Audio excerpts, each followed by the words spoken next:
Dando continuidade, irmãos, à sequência de exposição sobre o pacto, a doutrina do pacto, nós ainda vamos laborar em cima da doutrina do pacto das obras. Agora, hoje, tratando em cima daquilo que nós deixamos no domingo passado, que é a exigência da perfeita obediência, que não foi cumprida em Adão, mas foi obedecida perfeitamente pelo nosso Senhor Jesus Cristo. Ele que é conhecido na Escritura como o segundo Adão. O Senhor trabalha especificamente com dois homens na história, representativamente, pactualmente. Ele fez um pacto com Adão, representando toda a raça humana, e fez um pacto com Cristo, representando todos os eleitos, por quem Cristo morreu, a quem Deus concedeu ao Filho. Daí a linguagem bíblica neotestamentária em que o Senhor Jesus diz exatamente isso. Nenhum daqueles que o Pai me deu se perdeu, exceto o filho da perdição. Em outras palavras, o conceito estabelecido é aqueles que foram entregues pelo Pai a Ele, né? Nenhum desses se perdeu. Ninguém que vem a mim será lançado fora. Ele vai proteger aqueles que são seus, porque ele representa exatamente os eleitos por quem ele veio cumprir e obedecer perfeitamente toda a lei. Nesse aspecto, naquilo que é requerido pelo Senhor, não muda nem no pacto das obras, nem no pacto da graça. A lei de Deus, ela é, podemos dizer assim, e nós vamos elaborar um pouco sobre isso hoje. A lei de Deus, a justiça de Deus, ela é o ponto de contato entre o pacto das obras e o pacto da graça. Alguns acreditam que a graça é o ponto de contato entre o pacto das obras e o pacto da graça. Ora, Meredith Kline, um estudioso, diz o seguinte: se a graça for o ponto de contato dos dois pactos, logo a obediência é diminuída, a justiça é tirada à força dela. Porque, independentemente da obediência, a graça vai ser manifestada. Logo, o ponto de contato entre os dois pactos é a justiça, é a lei, é a obediência. Porque Thomas Bosch usa a seguinte linguagem: não haverá saída, e ele usa essa expressão, a porta de saída da misericórdia é a satisfação da justiça. Se a justiça não for satisfeita, se a lei não for cumprida, se a obediência não for perfeita, não haverá misericórdia. Porque Deus não poderá nos salvar se não for por meio da obediência perfeita do seu Filho. Isto é, por aquele que cumpriu perfeitamente a lei que era para nós, mas agora enfermos pelo pecado, não podemos fazer. É exatamente porque ele cumpriu toda a lei é que a misericórdia se revela a nós.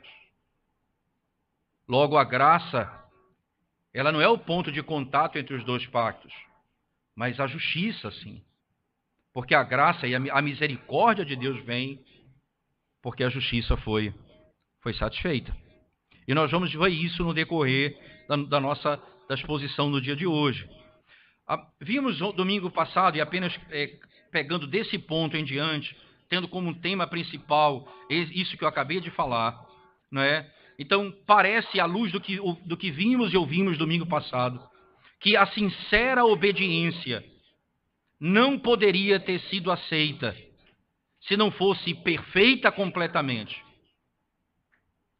Não apenas a sinceridade seria aceita, mas a perfeita obediência tinha que ser aceita. Nada poderia ser aceito, mas uma obediência sem falta e sem culpa e sem mancha. Exatamente de onde vem o conceito do sacrifício do holocausto. O cordeiro era sem mancha. Não havia nenhuma falha nele. Não havia nenhum tipo de erro nele. Era aquilo que era oferecido a Deus. Perfeição. E não havia, veja, nesse pacto das obras, não havia lugar para arrependimento debaixo desse pacto. Não havia lugar. Veja, a declaração é lógica e objetiva. Se você comer do fruto dessa árvore, você vai morrer. Não havia, veja, nós acabamos de ler a primeira carta de João, capítulo 1, em que diz: eu vos escrevo para que não pequeis. Se todavia alguém pecar, nós temos um advogado junto ao Pai, Jesus Cristo justo. Veja, no pacto da graça, você tem, cumpra a lei, mas se você por acaso cair, você tem um mediador. No pacto das obras, não.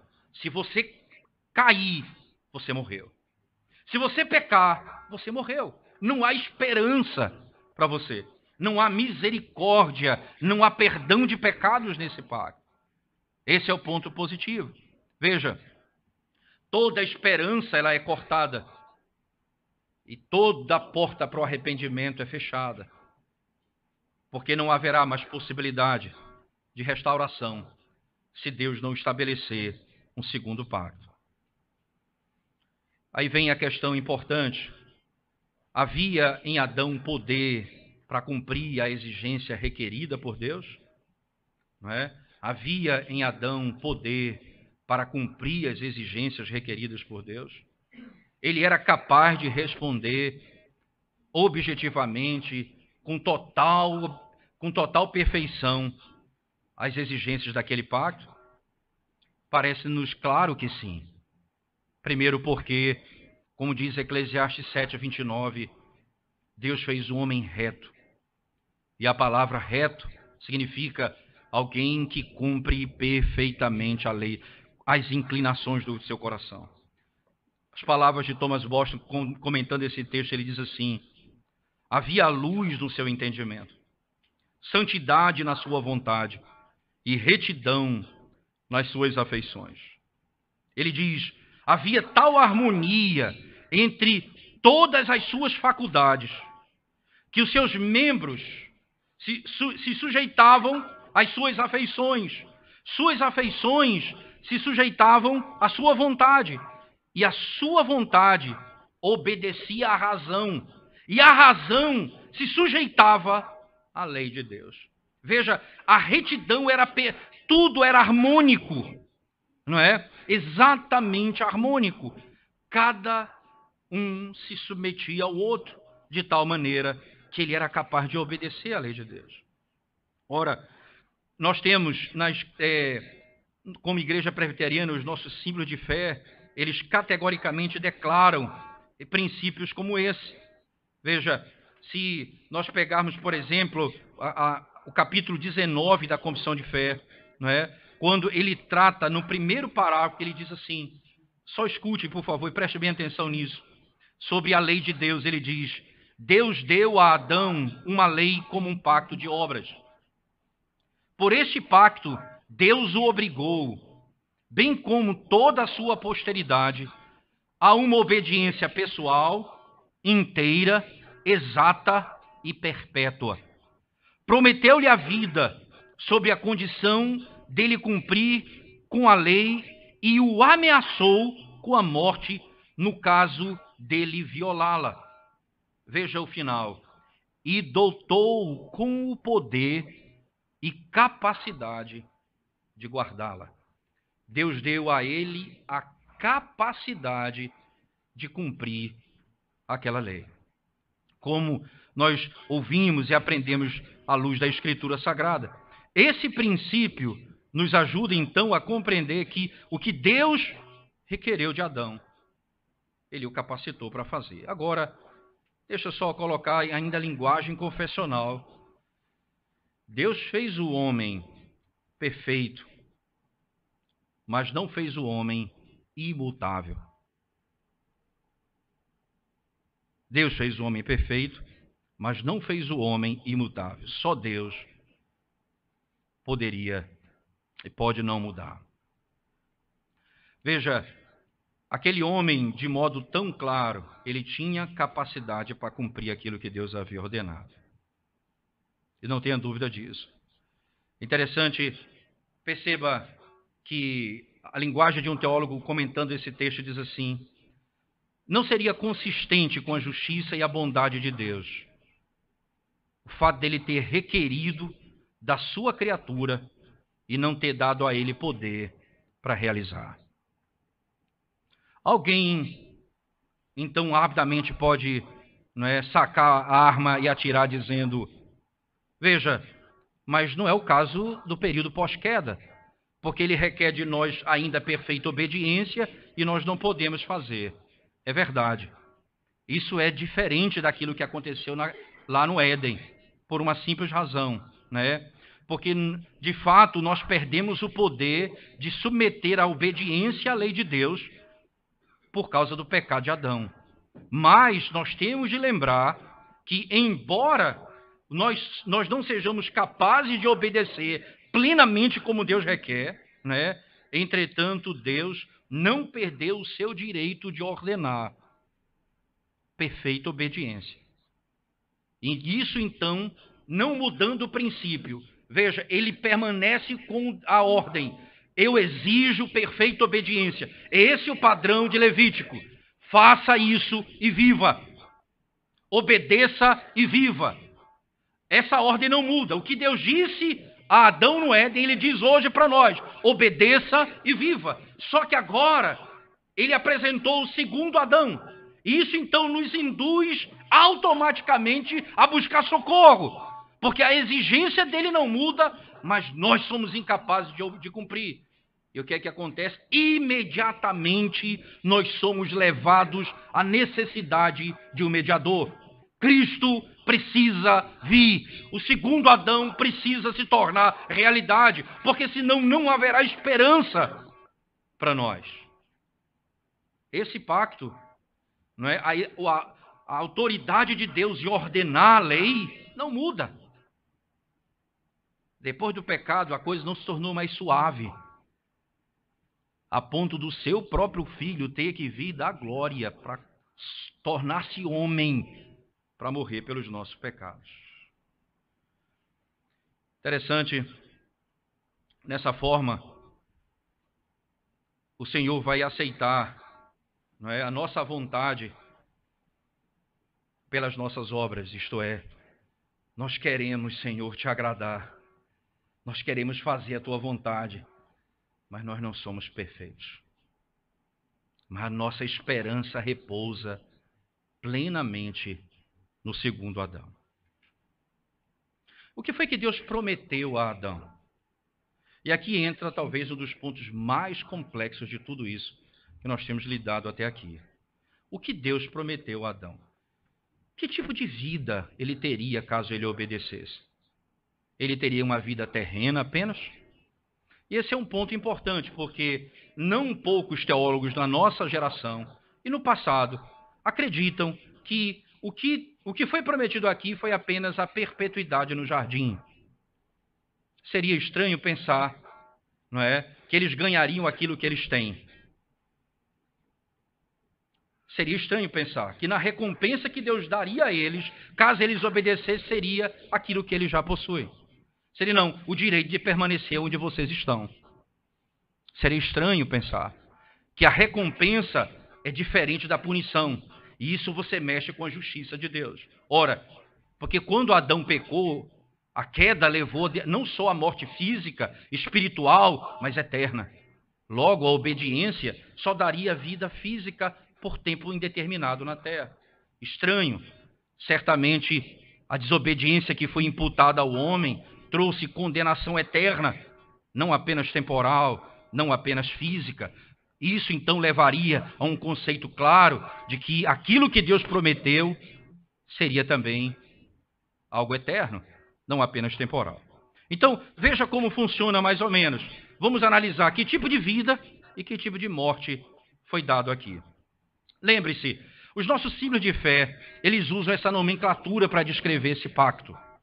Veja, a confissão de fé chama de pacto de obras, né? Pacto de obras. E o breve catecismo e o catecismo maior, né? O breve catecismo na pergunta 12 e o catecismo maior na pergunta 20, ambos eles vão eles vão denominar esse pacto de pacto de vida. O outro, a confissão de fé vai chamar de pacto de obras. Qual a diferença? É que pacto de obras vai estar ligado ao caráter da obediência. Isto é, veja, o mérito da obediência, aquilo o que era exigido, e como fruto da obediência o que era concedido a ele. Se ele não obedecesse, ele ia morrer. O pacto de vida ele fala da promessa, isto é, se você obedecer, você vai ter vida. Perceba, se o padrão se você não obedecer, você vai morrer, e que morte nós estamos falando? Até a morte eterna. E se você obedecer, você vai ter vida. Que vida nós estamos falando? Certamente o mesmo padrão, até a vida eterna. Isso, então, faz com que a nomenclatura mude dentro do catecismo e da confissão, mas o conteúdo é o mesmo. Pacto de obras, pacto de vida. Exatamente a mesma linguagem. O que foi prometido a Adão? O que é que exatamente foi prometido a Adão? Foi prometido vida. E por isso, o breve catecismo vai chamar pacto de vida. Agora, 3 tipos de vidas são estabelecidos. Vida natural, né, que consiste da união da alma com o corpo. Veja que a Escritura vai falar de morte da seguinte forma: o corpo, ele é sepultado e o espírito volta a Deus que o deu.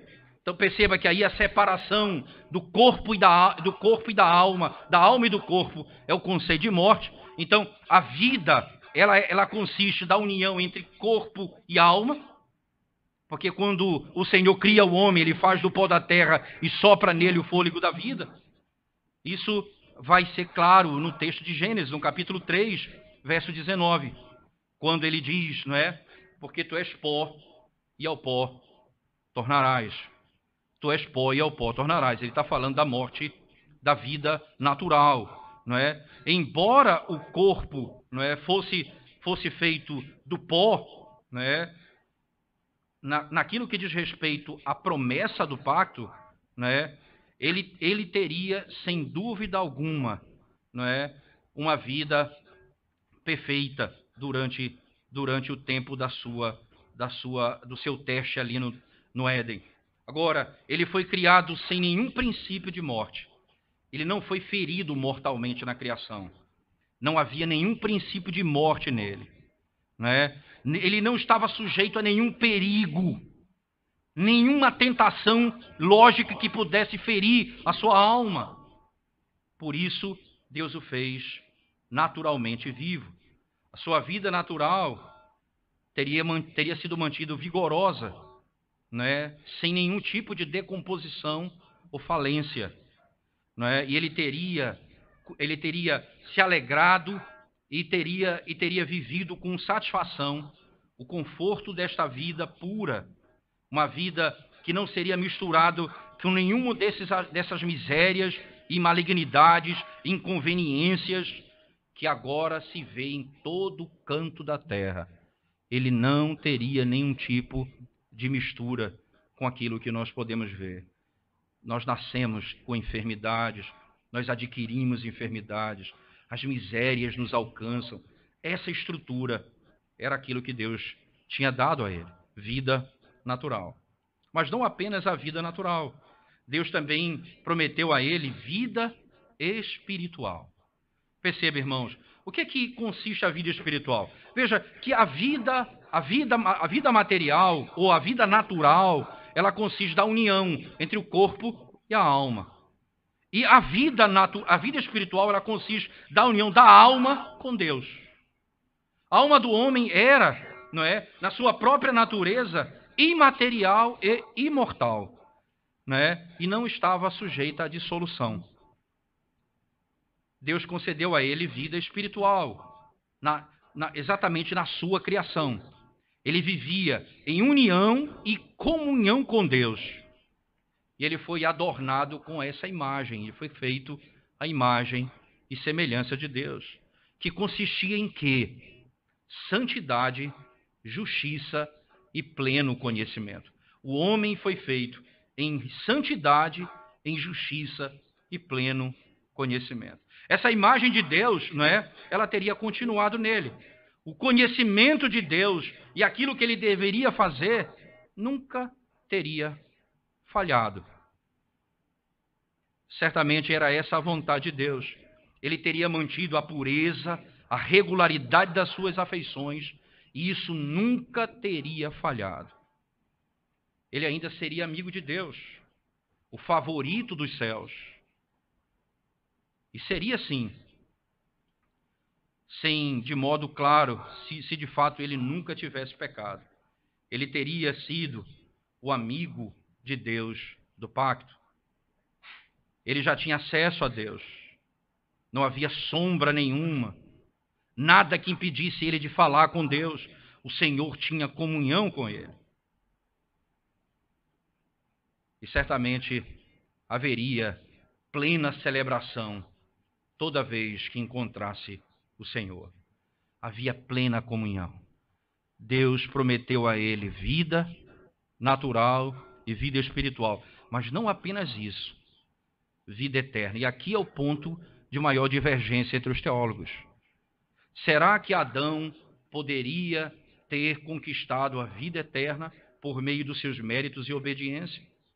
Não é? Será que é possível isso? Esse é um ponto importante para se refletir.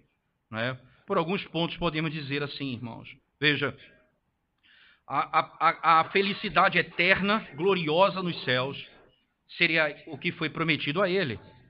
Ele teria sido confirmado no seu estado de felicidade e santidade. E ele estaria não apenas, não debaixo de perigo, mas livre de qualquer possibilidade de pecar ou de rejeitar a lei de Deus. Ele seria levado a um nível em que ele nunca mais poderia pecar. Um teólogo chega a comentar dizendo: Satanás é tão perspicaz que quando Deus o criou, Deus criou o homem e deu a ordem para ele, imediatamente após a criação e as ordens, ele vai tentá-lo, na tentativa de seduzi-lo, porque sabia que Deus queria um bem eterno para o homem. Não apenas um bem temporário. E veja que eles trocaram a eternidade pelo prazer temporário. Eles trocaram a eternidade por prazeres momentâneos. E veja que é essa a contínua ação de Satanás. Ele seduz os homens dizendo: o que eu tenho para você agora é melhor do que o que Deus tem para ti. Aquilo que eu tenho para te dar é superior ao que Deus tem para te dar. O teu sofrimento não vale. Abandone isso e siga os prazeres desse mundo. É melhor você ter uns 20 anos de prazer do que você não aproveitar a vida e depois, sabendo que não existe céu nem inferno, o que é que você vai fazer nessa vida? Essa é a tentação de Satanás. Foi assim que ele fez no início. É assim que ele faz ainda hoje. Não tenha dúvida disso. Dessa forma, nós podemos dizer, irmãos, sem dúvida alguma, essa vida eterna, palavras confessionais, embora ele fosse criado mutável, e a mutabilidade ela estava associada à natureza da criatura. Quando terminasse o fim do período da sua provação, ele teria adquirido a mudança e ele teria sido transformado naquele que nunca poderia mais pecar. O seu corpo teria sido absolutamente e com toda a segurança livre de todo perigo de morte, ou de acidentes externos, ou injúrias. Ele teria sido confirmado no amor e no favor de Deus para sempre, sem nenhum perigo na sua vida. Depois do tempo da sua aprovação, depois que concluiu esse período, ele teria sido transportado, alma e corpo, para o paraíso celestial. Essa frase é extraída exatamente do comentário de Thomas Bosch. Ele teria sido levado para o paraíso celestial. Veja a linguagem dele. Ele está se referindo que aquilo que ele teria conquistado seria vida eterna. Lá no paraíso ele podia comer, beber, dormir, não é? Sem dúvida alguma. Mas ele habitaria nos céus, onde ele viveria com os anjos por toda a eternidade, exaltando ao Senhor. Aí, qual o argumento bíblico para defender esse princípio? Existe algum argumento bíblico que garanta que essa obediência levaria a obediência à lei de Deus levaria a conquistar a eternidade, a vida eterna? Sim, os argumentos são muitos, mas vamos nos deter em alguns pontos principais, com o objetivo de ser claro diante desse conceito. Primeiro, no livro de Levítico, por favor, capítulo 18, verso 5. Levítico 18, verso 5.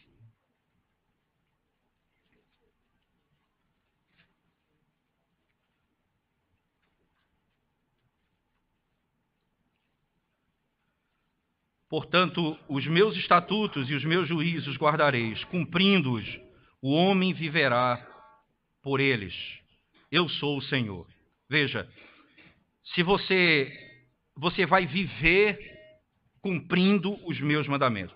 Veja, esse princípio não mudou. Se você não cumprir, você vai morrer. Se você cumprir, você vai viver. Eles vão viver pela obediência. Faça isso e viva. Faça isso e viva. Esse é o padrão que não muda nem antes da queda, nem depois da queda. Você precisa perfeita obediência para ser salvo. Agora, por favor, se você abrir a palavra de Deus no livro de Mateus, Lucas, capítulo Lucas, Evangelho de Lucas. Deixa rapidamente eu pegar o texto aqui. Lucas.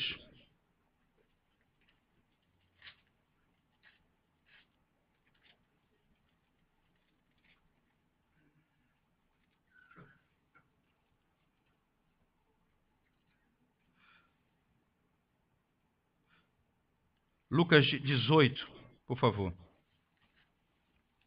Lucas 18.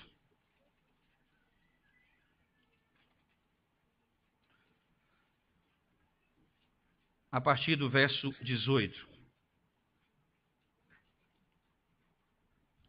Veja a pergunta que esse jovem rico faz ao Senhor.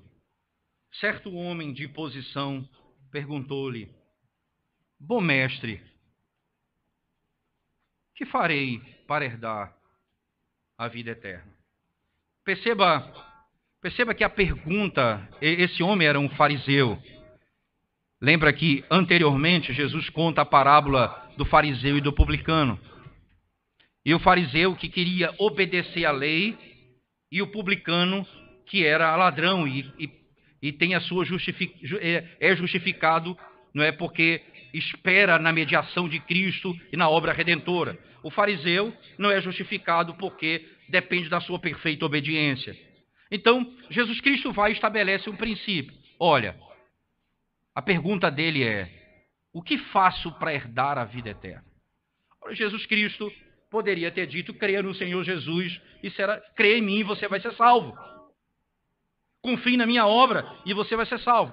Por que Cristo não disse isso a ele, especificamente? Porque o que está por detrás da obra de Cristo é a sua perfeita obediência à lei. Você vai crer nele porque ele cumpriu toda a lei de Deus perfeitamente. Aquilo que Adão não fez. Preste atenção, que nessa pergunta, ele não pergunta como faço para herdar a vida? E aí poderia ficar aquela ideia. Que vida? Uma vida temporária, uma vida passageira. Ele fala vida eterna. Aí diante disso, veja por favor a resposta de Cristo. Respondeu-lhe Jesus, não é? Por que me chamas bom? Ninguém é bom senão um que é Deus. Sabes os mandamentos? Não furtarás, não dirás falso testemunho, honra teu pai e a tua mãe. Jesus aqui então cita os mandamentos. Replicou ele: tudo isso tenho observado desde a minha juventude. Ouvindo, Jesus disse-lhe: uma coisa ainda te falta, vende tudo que tens, dá aos pobres, e terás um tesouro no céu. Depois vem e segue-me. Ele precisava ser perfeito. Ainda faltava. Se você cumpre toda a lei e cai em uma, você é condenado por todas. Se você cumpre toda a lei externamente, mas no seu íntimo você quebrou a lei, você é condenado eternamente. Não há como fugir desse princípio. Porque essa é a exigência da lei. Perfeita obediência. O que faço para herdar a vida eterna? Né? O que faço para herdar a vida eterna? Jesus fala, cumpre a lei. Porque era esse o padrão do pacto das obras. Você quer ser salvo e ter a vida eterna? Seja perfeito. Cumpra a lei perfeitamente. Ora, Jesus então estabelece um princípio tão claro, né? Se você guardar a lei, você vai ser salvo. Era esse o padrão estabelecido por ele. Ora, irmãos, esse mesmo princípio está lá em Mateus 19. Por favor, volte comigo, Mateus 19, versos 16 e 17.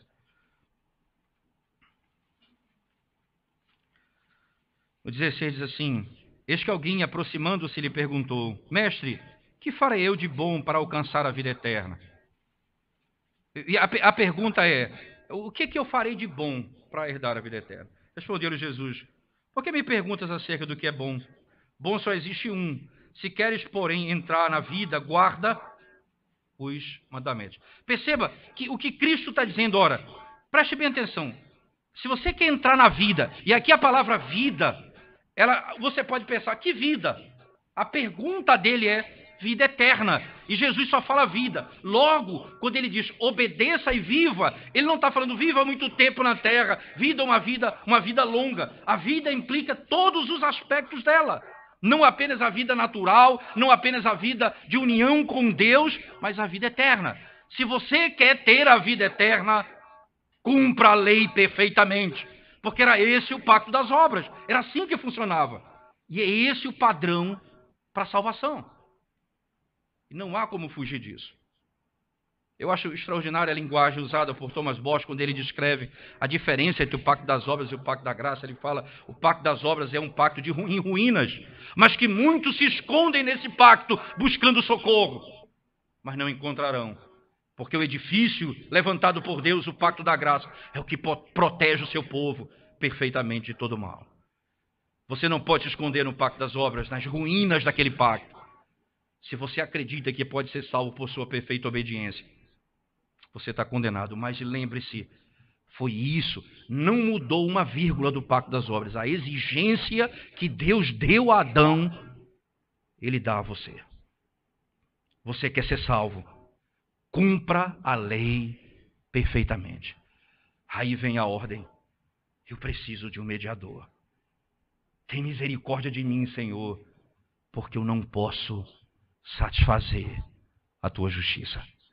Aí o segundo Adão é levantado, o Cristo, o Filho de Deus, que cumpre perfeitamente a lei, satisfazendo a justiça de Deus e sendo a nossa plena salvação. O que Adão conquistou para o povo de Deus, o que Adão conquistaria seria a vida eterna, porque a obediência levaria a isso. Esse é o padrão estabelecido no texto, não é? Perceba, por favor, ainda, abra sua Bíblia comigo em Romanos, capítulo 8. Romanos, capítulo 8.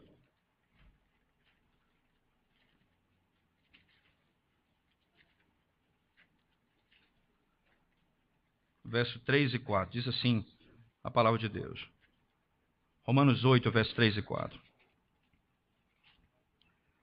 Porquanto o que for impossível à lei, no que estava enferma pela carne, isso fez Deus, enviando o seu próprio Filho, em semelhança de carne pecaminosa, e no tocante ao pecado, e com efeito condenou Deus na carne o pecado. Veja, porquanto que fora impossível a lei. Veja, não era impossível a lei porque ela não era para ser satisfeita. Era impossível a lei por causa da nossa incapacidade de guardá-la. Veja a sequência. No que estava enferma pela carne. Ela não podia ser perfeitamente cumprida, porque nós estávamos mortos. Então, como foi que Deus resolveu esse dilema? Enviou o seu próprio Filho em semelhança de carne pecaminosa. Sem cometer pecado, mas em semelhança de carne. Veja o verso 4. A fim de que o preceito da lei se cumprisse em nós. Veja só, irmãos. Veja o princípio. A lei não pôde fazer porque estava enferma por causa da carne. Então Deus envia o seu Filho. Para quê? para que o preceito da lei se cumprisse em nós, que não andamos segundo a carne, mas segundo o Espírito. Nós não somos salvos pela nossa perfeição. Nós somos salvos pela perfeição de Cristo. Gálatas capítulo 4, por favor, verso 4 e 5. Gálatas capítulo 4, verso 4 e 5.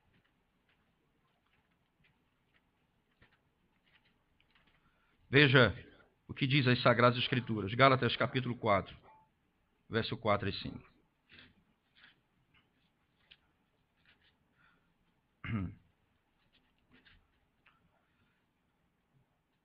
Vindo, porém, a plenitude do tempo, Deus enviou seu Filho, nascido de mulher, nascido sob a lei, para resgatar os que estavam sob a lei, a fim de que recebêssemos a adoção de filhos.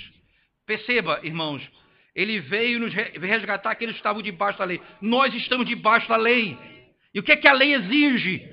Nós andamos nos escombros do pacto das obras.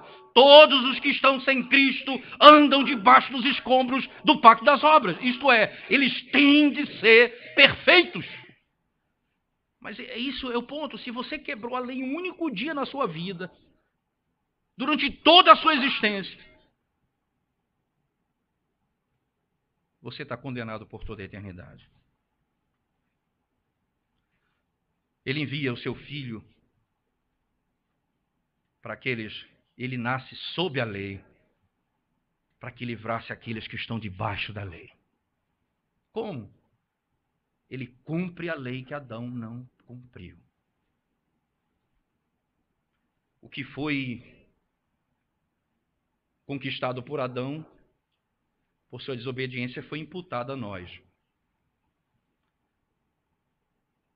Porque ele era o cabeça federal, ele era o representante. O pecado dele é o pecado de toda a raça humana. A obediência de Cristo perfeita é a obediência de todos os eleitos. Porque ele é o representante federal, é o cabeça federal, é o cabeça do pacto. Deus fez um pacto com Cristo e deu a Cristo aqueles que são seus, os seus eleitos, desde toda a eternidade. Perceba, irmãos, a morte eterna era a ameaça. E aí o teólogo diz assim: a bondade de Deus não propõe punição maior do que recompensa. Se a punição era morte eterna, a recompensa não seria vida eterna?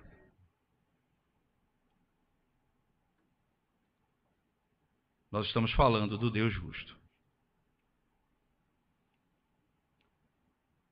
Ora, se não era assim, o homem então não esperaria mais do que ele tinha sendo obediente? Certamente. A penalidade desse pacto, irmãos, no caso de desobediência, era a morte natural, consistindo na separação do corpo e da alma, morte espiritual, a separação da alma de Deus, que é a morte em pecado, quando nós nascemos em pecado, como a Escritura descreve, e a morte eterna, a separação do corpo, não é, e da alma de Deus para sempre. Para sempre. Essa é a condenação. Veja, se você... A Escritura diz muito claro, a condenação, morte natural. Gênesis 3, verso 19. Tu és pó e ao pó tornarás. Esse é o princípio da morte. Está estabelecido ali. Aí vem Efésios 2:1. Porque ele nos deu vida e estando nós mortos nos nossos delitos e pecados. Nós nascemos. Veja, nós somos separados de Deus. A nossa união de Deus não existe. Com Deus não existe. Porque nascemos em pecado. Veja a linguagem usada por Paulo, referindo-se aos gentios. Andávamos sem Deus no mundo. Não havia relacionamento entre nós e Deus. Estávamos mortos. mas ainda eternamente. Olha, a Escritura diz assim, em Mateus 25, 41. Veja, Mateus 25, 41, quando ele fala, um dos textos, Evangelho de Mateus, capítulo 25, verso 41, ele diz assim: então o rei dirá também aos que estiverem à sua esquerda: apartai-vos de mim, malditos, para o fogo eterno, preparado para o diabo e seus anjos. Veja, para o fogo eterno.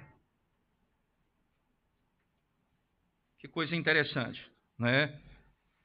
Perceba que a linguagem vocês vão ser lançados na morte eterna. Essa é a condenação.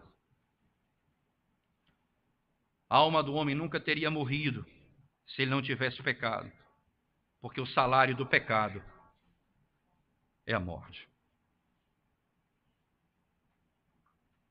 Não tenha dúvida disso.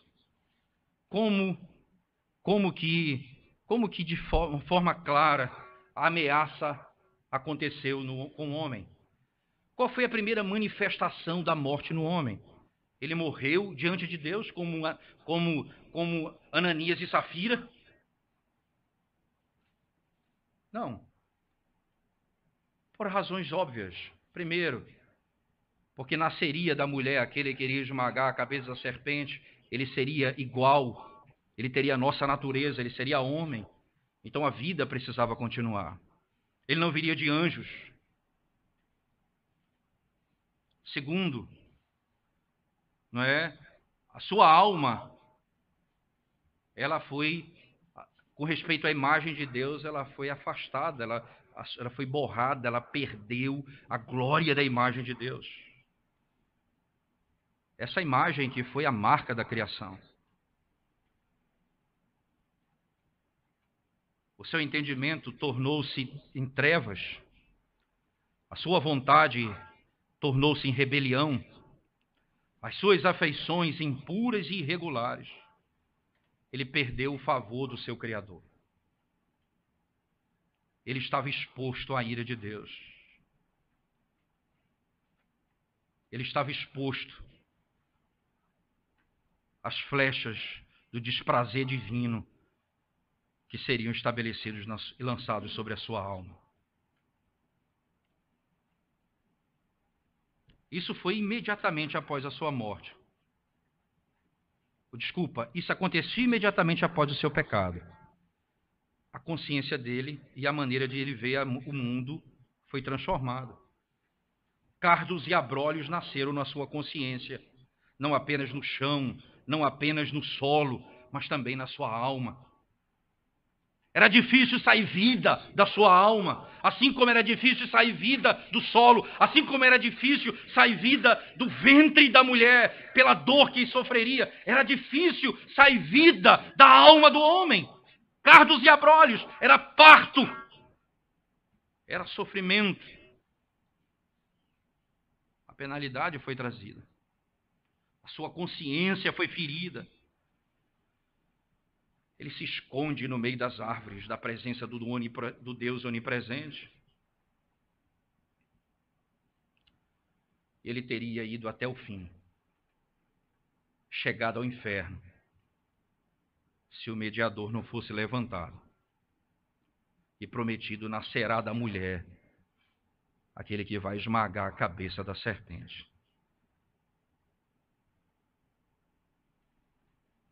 Esse mediador, quando chega, prometido, ele encontra o homem e a humanidade atados com as cordas da morte,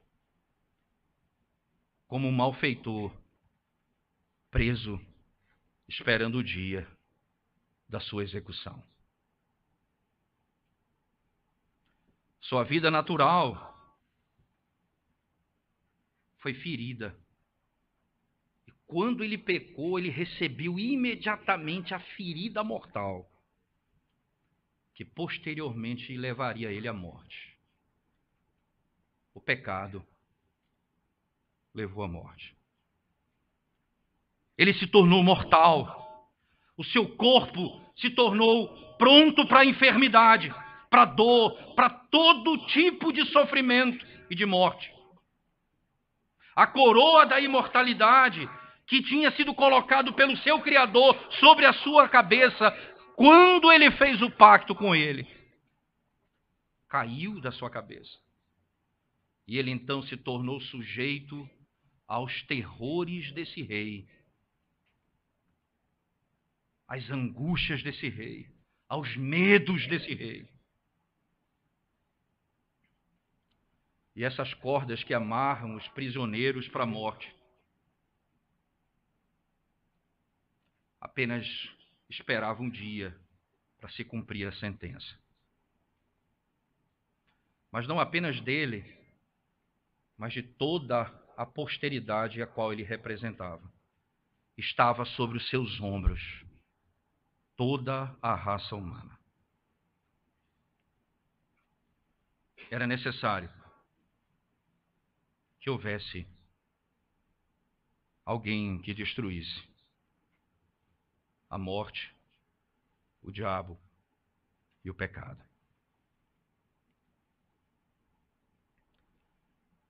Adão não fez aquilo que Deus ordenou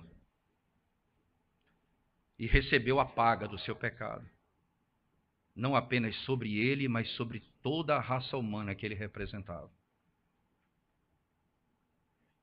É por isso, irmãos, que quando se fala de justiça imputada, isto é, a obediência de Cristo me foi imputada, nós não falamos que nós nos tornamos justos, porque a justiça não é nossa, é de fora, é de outro.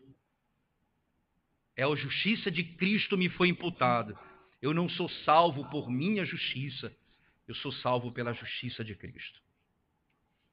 Eu não sou salvo por minha perfeita obediência, mas pela obediência de Cristo. Ontem, no supermercado, fazia tempo que eu não ia ao supermercado. Obrigado, Eudália. Fazia tempo que eu não ia ao supermercado. E ontem, devido a essa folga, saímos do supermercado e na fila encontrei um cidadão. E ele estava com a placa encerrada, né? A fila havia encerrado ali. E aí eu encostei, aí quando eu vi a placa, eu saí para outra fila. Ele disse, venha para cá, não tem problema não, porque já estava no outro, eu trouxe para o meu. Eu ponho no seu também. Eu disse, não, se a placa está ali, eu vou para o meu. Eu vou para essa fila mesmo aqui, eu não vou... Não é essa a regra? Vamos seguir a regra, né? O homem tem que ir embora, ele tem que sair, ele tem algum compromisso, né? Isso, aí ele começou a conversar e ele era crente, né? O cidadão era crente. E a mentalidade dele era bem interessante. Ele disse assim, no decorrer da conversa que nós tivemos, ele disse assim, eu sei que agora a minha vida é procurar fazer o que Deus manda, cumprir o que Ele manda, e eu sei que Ele está anotando tudo num caderninho lá, Ele vai ver se eu fiz tudo certinho ou não. Que coisa interessante, né? A mente de um cristão, ela é católica. Ela depende das boas obras para ser salvo. Eu vou ser salvo de acordo com a minha obediência. Deus está anotando aqui tudo que eu fiz, Ele vai me salvar lá no fim. Ora, isso é espiritismo, isso é catolicismo, isso não é evangelho. Nós somos salvos pela obra de Cristo, pela perfeição da obra de Cristo. E essa obra produz em nós mudança. Ela vai nos fazer amar a sua lei. Ela vai nos fazer fugir, naquele dado momento, de uma placa que é sedutora. Faltam 2 carros apenas, e aqui tem 6. Há uma placa, eu vou querer entrar na fila para poder ganhar tempo.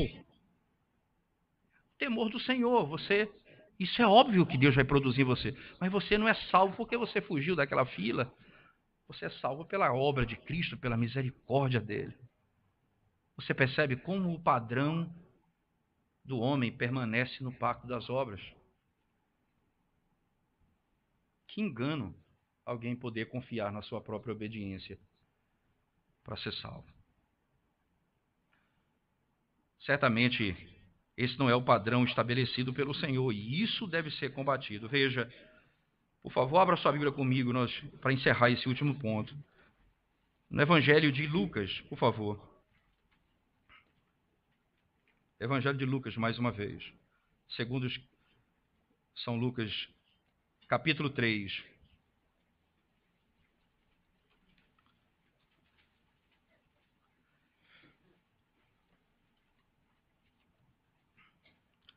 No verso 23, você começa a genealogia de Cristo. Ora, tinha Jesus cerca de 30 anos. Ao começar o seu ministério, era como se cuidava, filho de José, filho de Eli. Aí começa a genealogia de Cristo. Isso para mostrar que o nosso Salvador é nascido de mulher. Ele tem a natureza humana. Ele vai vencer o pecado no corpo, ele vai obedecer a lei no corpo, como homem, não como anjo. Mas para mostrar também que ele é o segundo Adão. Lucas, ele segue a genealogia de Crônicas, de modo inacreditável até. Aí ele termina no verso 38. Cainã, filho de Enos, Enos, filho de Sete, e este, filho de Adão, filho de Deus. O primeiro e o segundo. A partir daí não tem mais genealogia. Porque os filhos de Deus são os que creem no seu nome. Paulo disse, assim também como aqueles, desde aquela época também era assim. Veja, Adão tinha por filho Caim, que não entra na sua genealogia no capítulo 5. A genealogia de Caim é separada de Adão. Porque não era porque ele era filho, mas porque ele deveria temer no Senhor, temer ao Senhor. Mas ele não temeu ao Senhor. Mas veja o capítulo 4 do livro de Lucas. Jesus, cheio do Espírito Santo, voltou do Jordão e foi guiado pelo mesmo Espírito no deserto. Para quê? Para ser tentado. Lucas termina dizendo Adão, filho de Deus. E o capítulo 4 começa. O segundo Adão foi tentado. E ele venceu a tentação. O que Adão não fez no jardim do Éden. E veja a gloriosa obra do nosso Redentor. Irmãos, Adão tinha um jardim, Cristo estava no deserto. Adão, ele tinha, de maneira clara e objetiva, alimento. Ele comia de todos os frutos daquelas árvores, exceto a árvore do conhecimento do bem e do mal. Cristo estava há 40 dias sem comer e beber.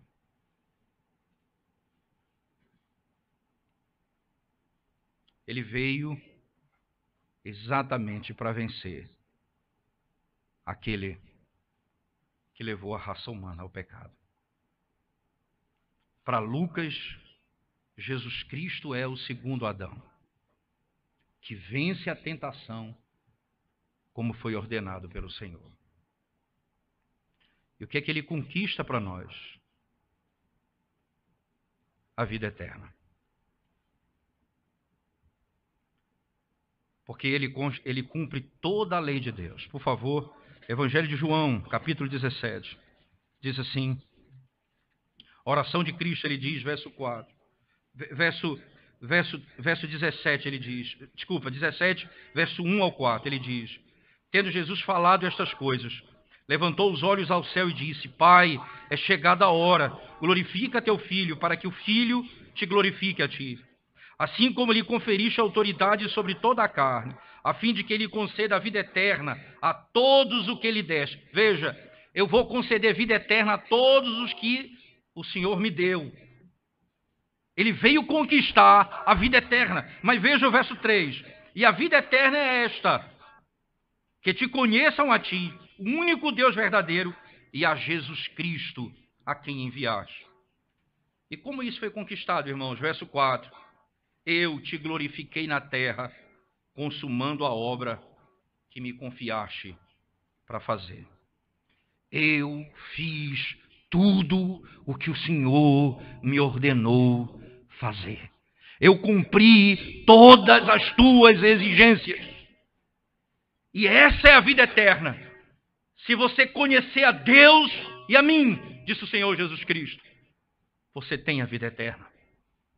Porque eu cumpri toda a exigência da lei. Eu fiz o que era para ser feito. Isso vai nos ajudar a conceber. E é por isso que os puritanos tinham, hermeneuticamente, eles liam a Bíblia com duas perspectivas interessantes. Você vai encontrar isso no livro do Dr. Joel Bick e Mark Jones sobre a teologia dos puritanos. Eu acredito que deve ser lançado esse livro esse ano, provavelmente. Mas há um capítulo ali que ele fala sobre a hermenêutica dos puritanos. E na hermenêutica, ele diz assim, eles liam a Bíblia na visão dos dois pactos. Pacto das obras e pacto da graça. Como é isso? Ele diz, ora, todos aqueles que não estão em Cristo estão no pacto das obras. E todos aqueles que estão no pacto das obras estão nas ruínas da morte. Porque necessitam a perfeição quando eles estão mortos nos seus delitos e pecados. É necessário que você entenda isso. Se você não está em Cristo, você está em Adão. E você anda nas ruínas da morte. Se você cometeu um único pecado na sua vida, você é condenado por toda a eternidade. Porque nesse pacto não há misericórdia.